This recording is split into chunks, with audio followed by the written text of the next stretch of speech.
Hello and welcome back to Tea Party with Ghost. I'm Ash. And I'm Ghost.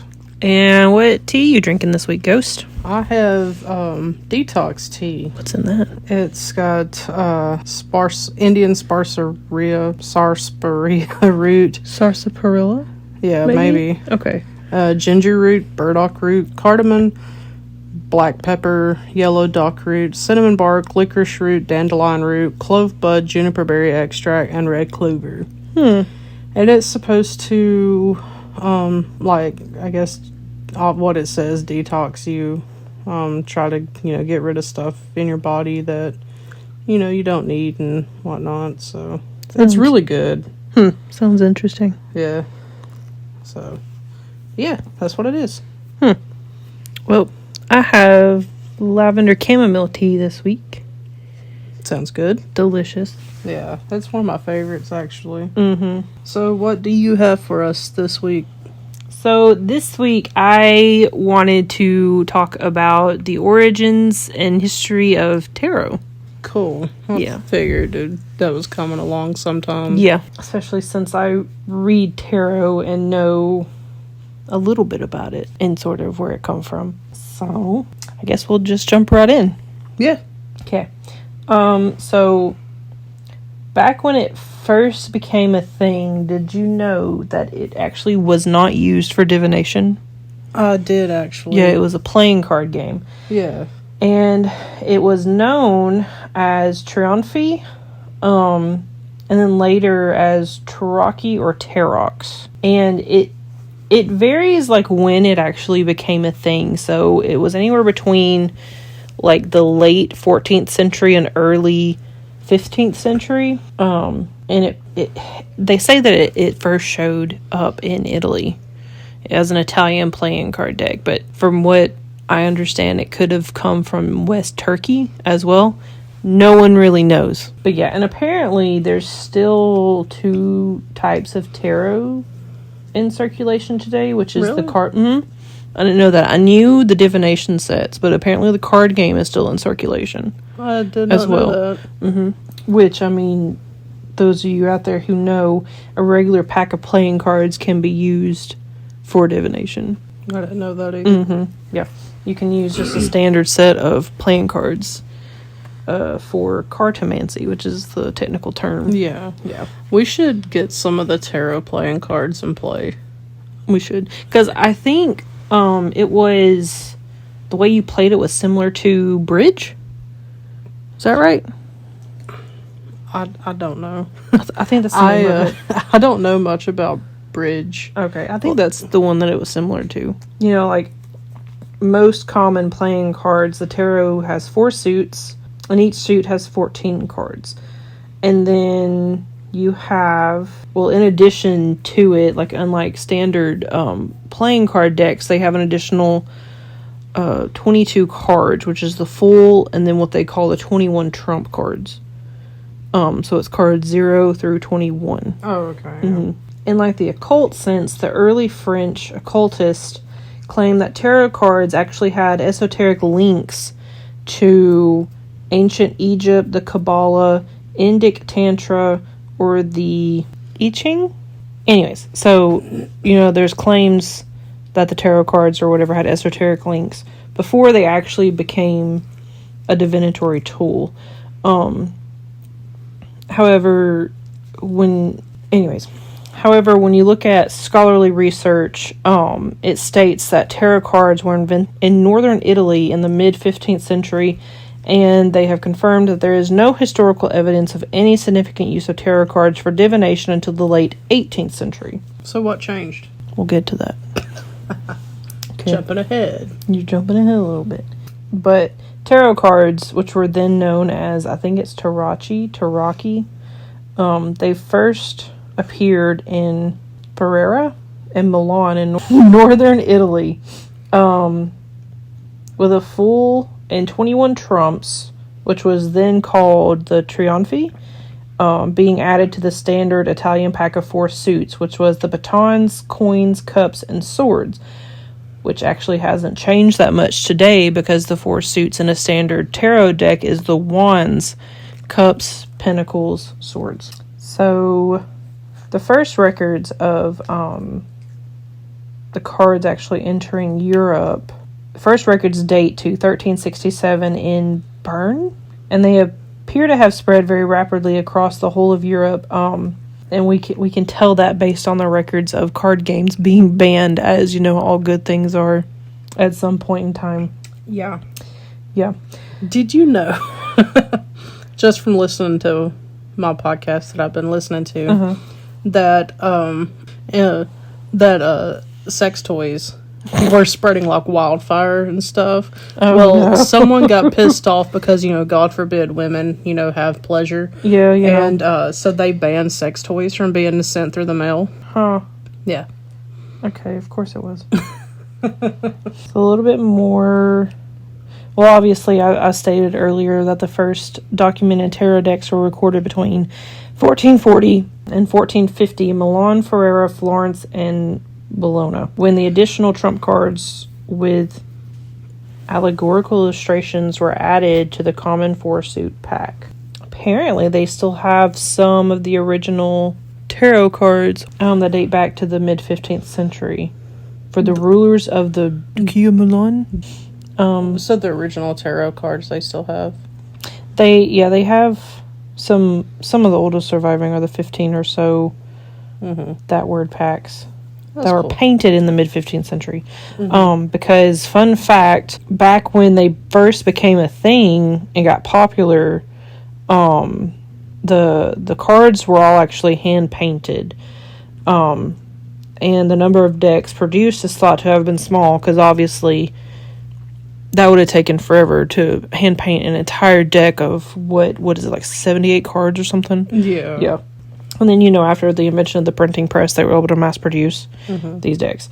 But I want to say the first, like when they first became popular, only the rich were commissioning them. Because, obviously you couldn't, they have normal money. people couldn't afford, the hand-painted cards and everything.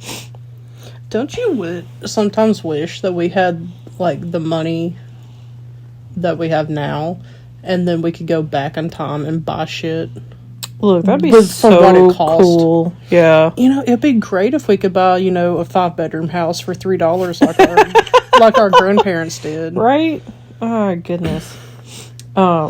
Nana brings it up all the time because I'll be bitching about, being broke or whatever, not having money to do stuff. And she said, well, just think, me and your papa lived off $40 a week. And I'm like, Nana, gas was only a penny a gallon back then. Right? And groceries was only $1 a Oh, week. my Lord. Of course you could live off of $40 Right? back then. Jesus. But she says it in good humor Yeah, and yeah, stuff. yeah. No, she's she's not just one of like, those yeah. typical boomers. Is she a boomer? Yeah. Okay. Yeah, Papa was actually part of the silent generation, That's and Nana right. was a boomer. That's right. Okay. So to get back on track. Yeah. So obviously the original purpose of the cards was to play games. They actually have an explanation of rules for a tarot-like deck. But I'm pretty sure you played it similar to bridge. But the game of tarot has many regional variations. So Yeah. there's different. Just like everyone has their own rules for Uno. So there was Italian suited decks were their oldest form of tarot deck to be made. There were 3 decks of this category, and they are still used to play certain games. So the Tarocco Piemontese consist of the 4 suits of swords, batons, cups, and coins, each headed by a king, queen, cavalier, and jack, followed by the pip cards for a total of 78 cards. Which the pip cards are the Pip. yeah. The I want some playing cards with Oh, Pip my on Lord. them. yeah, but the pip cards I'm pretty sure are the ace through 10. So trump 20 outranks 21 in most games, and the fool is numbered 0 despite not being a trump. But anyways, then they had the Swiss 1JJ Tarot, which is said to have been similar, and then the Tarocco Bolognese. Is that how you say that? Where's the word? Bolognese. Bolognese. The Tarocco Bolognese. Yeah. And then you have the Italia-Portuguese suited deck, which is the Tarocco Siciliano, and it's the only deck to be used with the Portuguese suit system, which uses Spanish pips but intersects them like Italian pips. Then you had a Spanish suited deck. They didn't give a name for that. And you have French suited decks, and I'm not going to try to pronounce these names because Absolutely. I can't speak French. We can barely speak English. Mm-hmm. But they did have one that is an animal tarot, and it only has 54 cards instead of the 78 cards. What kind of animals was on it? Well, there's a bear. All I see is clowns. They only show the bear and clowns, but there's a bear right there. And you have the German Tarot cards, which from the late 18th century, the South German states manufactured German suited packs labeled Tarot.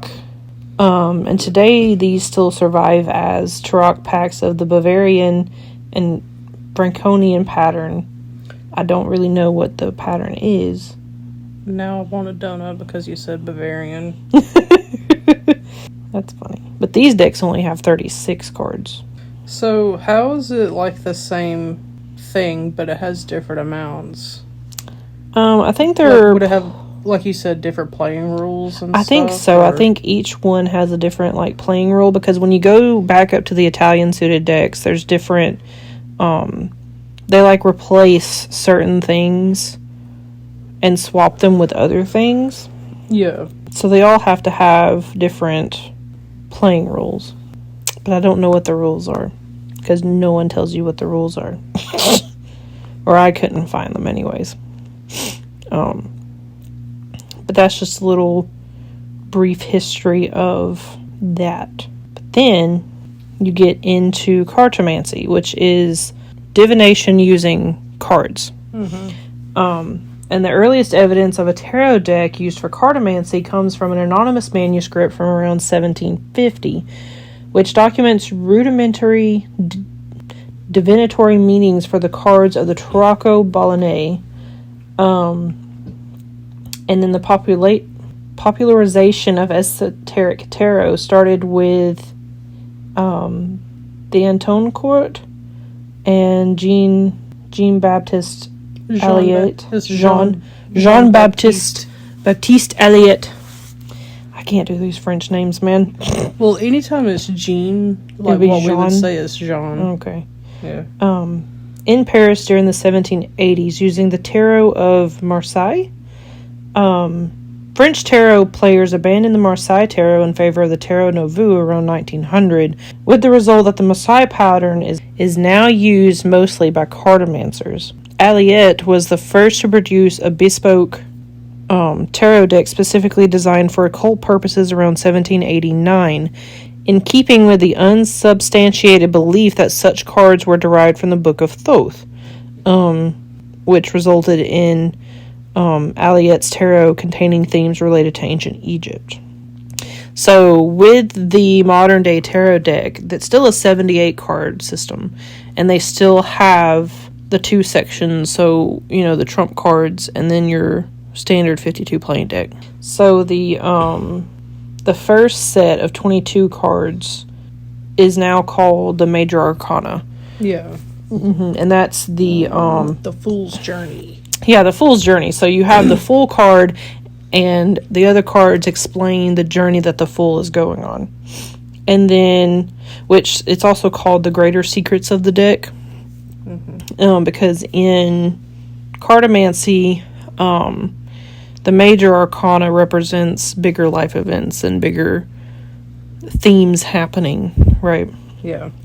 And then the other 56 cards, they're divided into 4 suits, which are typically your pentacles, cups, wands, and swords, and it's called the Minor Arcana, or the Lesser Secrets.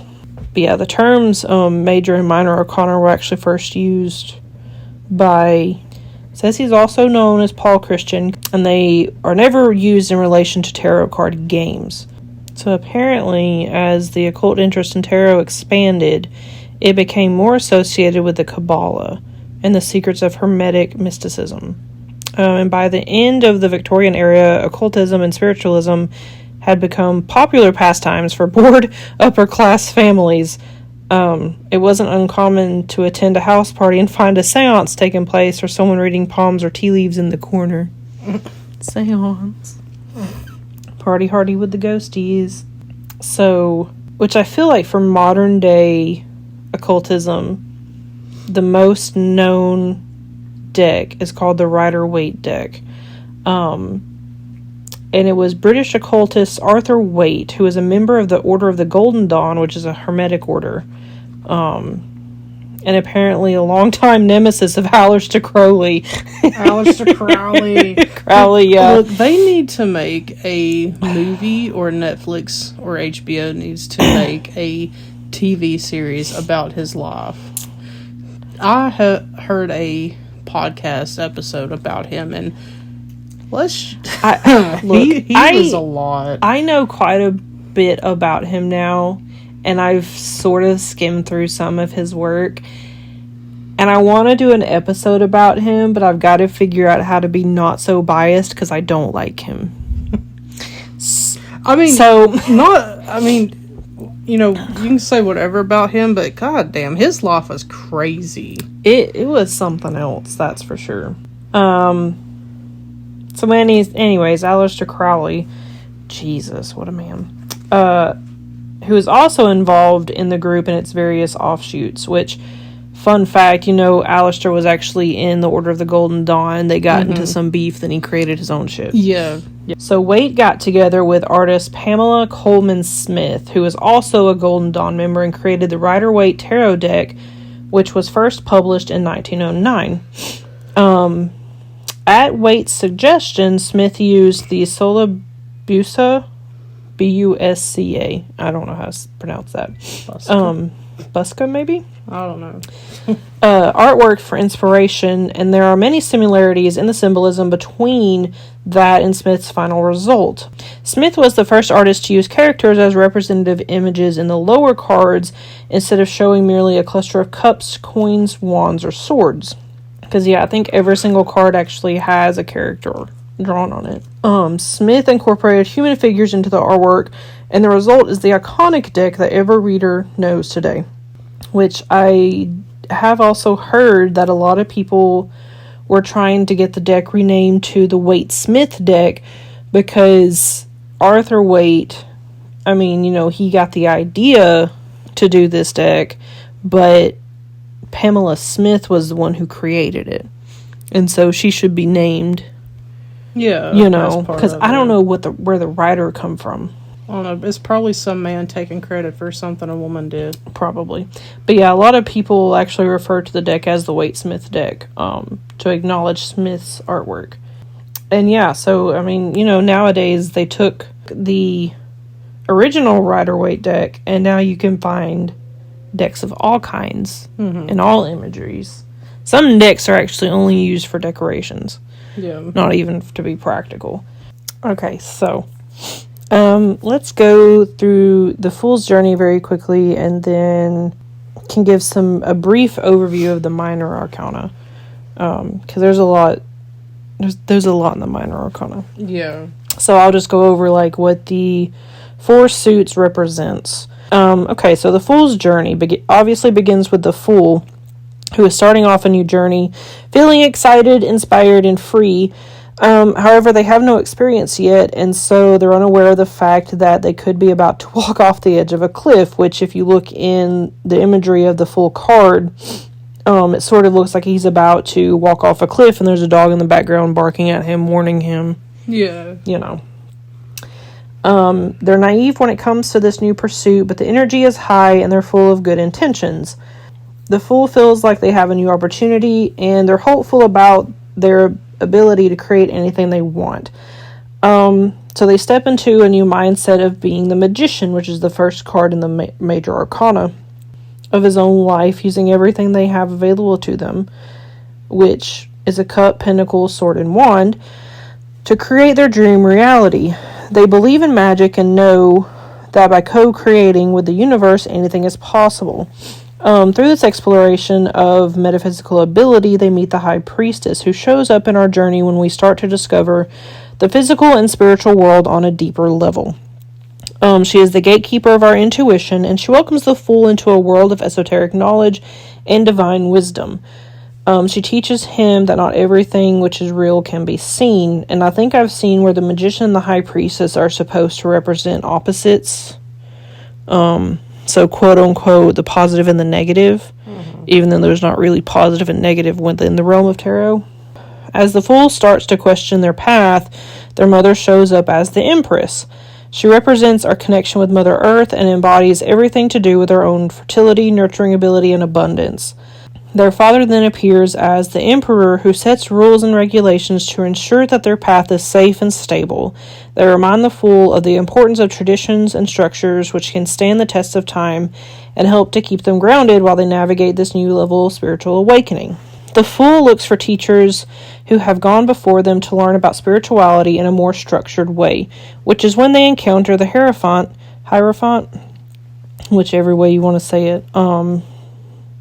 They start being influenced by external cultures, societies, and religions, and they are shaped by the teachers that they're now learning from. However, after so long alone, they crave someone to go on this journey with and starts looking for a partnership. They discover all the joy that can come from a union as the lovers, which is where they learn how to cooperate and find balance between their own masculine and feminine energies. With everything the Fool has learned so far, they now understand how to be successful using willpower and discipline. They ride the chariot towards their goals and knows that they can achieve anything they want with enough ambition and drive. They now possess inner strength through the courage he has developed over time on their journey. Through this strength, they learn to tame the unfettered ambition that they had on the chariot, knowing that sometimes battles are long. They grow more mature and start to value self-control. Having learned so much already, the Fool seeks solitude in order to go within and reflect on everything they have seen so far. They become the Hermit and retreats to try and understand the meaning of why the world works this way. From this time away in isolation, as the Hermit, they see that everything connects and is divinely planned by the universe. So they realize that the Wheel of Fortune means things will happen exactly when they're meant to and when they're all subject to fate. And that we're all subject to fate. This can be good or bad depending on which way the wheel turns. However, they also know that the universe will bring balance to every action and there will always be justice. They learn to act with integrity because their actions will always have consequences. Justice brings balance into situations and resolution to legal matters. With this support system around them, the Fool feels like they can surrender and pause. As the Hanged Man, they are safe to explore the world from different points of view because they know that the universe is always there to catch them. At this important stage, he experiences an ego death, where the person that they thought they were falls away. Their slate is wiped clean and they enter a whole new phase of their existence where new, more aligned opportunities have space to enter. After everything has been washed away, there is silence and peace. With Temperance, they learn to be patient and to find balance without constantly needing to pursue new things. There is not always a need for immediate action. Following this pause, the Fool tries to start moving forward again, only to realize that they are still shackled to their past, emotionally, physically, or financially. This is limiting their expansion, so the Devil forces them to look at where they're holding themselves back and resisting letting go of what no longer serves them. The Tower assists the Fool by shaking them loose from these attachments using external forces out of their control. This feels terrifying, but it's overall in their best interest. It's a favor from the universe to help set them free. The light that illuminates this for them is the star, which provides hope and a sense of renewal. This is the light at the end of the tunnel. The Fool feels inspired to start shining as their true self. However, its opposite, the moon, represents any fears and subconscious programming that may prevent them from enjoying this new state of bliss. Light casts a shadow, and the shadow in this case is the old anxiety and fears, which may rise to the surface when attempting to shine brightly as the star. Once they have worked through this old fear energy, the Fool's light expands, and they become the sun. They are completely renewed and in touch with their original soul's purpose. They have nothing to hide from the world, and they are not hiding anything from themselves. They're in total alignment and illuminating the path forward for others as a result. As their old ego self is now completely shed, they can see their purpose clearly and knows what they are meant to be doing on earth. Like a final judgment, there's no room for illusions or false identities. At last, they are rising up and answering their soul's calling. And so this is the end of the road for the Fool. They have mastered the world and completed their journey. So basically with each card, all 21 cards, there's a lesson that they learn, the Fool learns, going through all of it. So I know that some people will read the cards in reverse. You know how, like, if it, whenever you do your deck and it shows upside down. Yeah. So that is like the opposite of... It can be. A lot of people, well, I mean, they'll just call it the reverse meaning of what the card actually stands for, such as, we'll do the Wheel of Fortune. Yeah. So the Wheel of Fortune upright means good fortune is coming your way, and this, that, and the other. You reverse it, and it means that bad fortune can be coming your way if you don't do this, this, or this, or change what you're doing. Yeah. And it's also been called, like, shadow meanings of stuff. Like, I'm trying to think, like the Lover's card. It's a card of unity. It could be relationships, friendships, some form of, like, bonding between Two or more people. Yeah. But the shadow side of it could be you're having communication issues, you're having relationship issues, this, that, and the other. Yeah. I don't read reversals because that's 78 more meanings you have to know. But a lot of people do read strictly intuitively.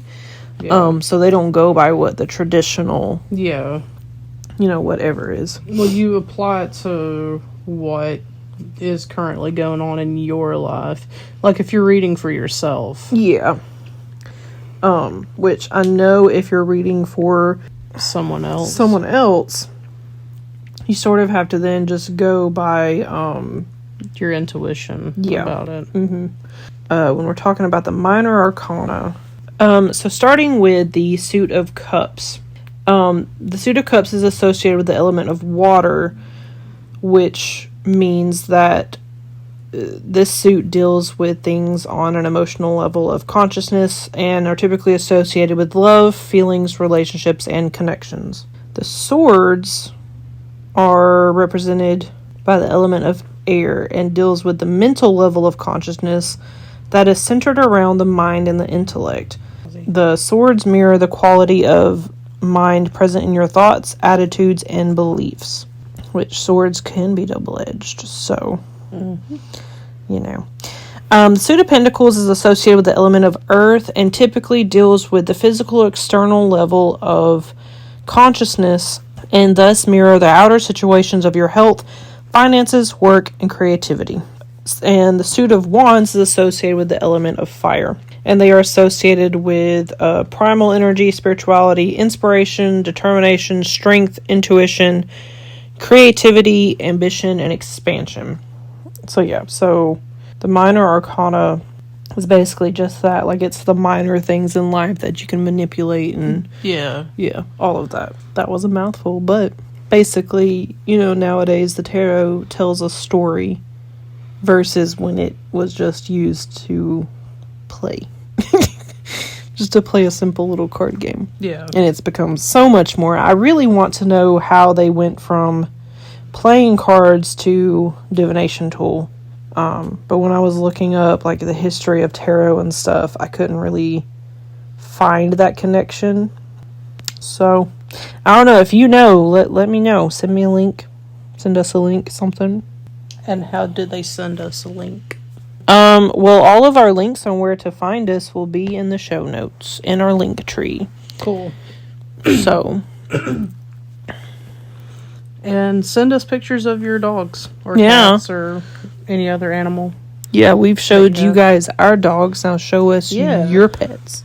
Yeah, I posted a picture of Ozzy and Ellie on the gram. So, which you should totally follow us on, because we do random facts of the day over there now. Yeah, and the one that I posted today was Did you know, which I know you know, that you can break your ribs from sneezing? Mm-hmm. And I know this because my dad did. Yeah. Go follow us on social media. Mm-hmm. Send us pictures of your dogs. Yeah, rate and review wherever you're listening to us. And don't be a dick. I mean... Unless... Punch your local Nazi. Yeah. Yep. That is violence I will condone. Okay, yeah. So, we'll do that. Okay, well, until next week with Ghost episode... In Arkansas. Arkansas! Nah, Arkansas is next week. So, should be real interesting. Yeah. Okay, well, okay. Till then. Okay, bye. Okay, bye.